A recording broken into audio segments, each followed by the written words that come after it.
అందరికీ వందనాలండి. జనులు హితబోధను సహింపక దురద చెవులు గలవారై తమ స్వకీయ దురాశలకు అనుకూలమైనటువంటి బోధకుల్ని తమ కొరకు పోగు చేసుకుంటున్నారంటండి.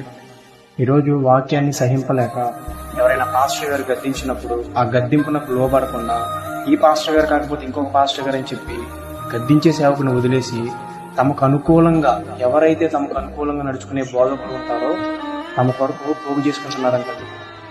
నిజానికి గద్దించే సేవకుడు దొరికితే దేవుడు మనకి ఇచ్చినటువంటి వరం అండి.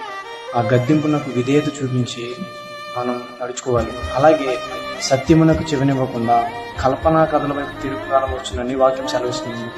ఈరోజు లోకానుసారమైనటువంటి మాటల మీద, ముసలమ్మ ముచ్చట్ల మీద, సినిమాల గురించి ఎవరైనా చెప్పినా, పక్కింటి వాళ్ళ గురించి ఎవరైనా మాట్లాడినా సరే ఇంట్రెస్ట్ చూపిస్తాం, కానీ దేవుని వాక్యం పట్ల ఆ శ్రద్ధ ఉండదండి. గమనించండి, రాబోయే రోజుల్లో మనకి వాక్యం కరువబోతుంది. వాక్యం కొరకు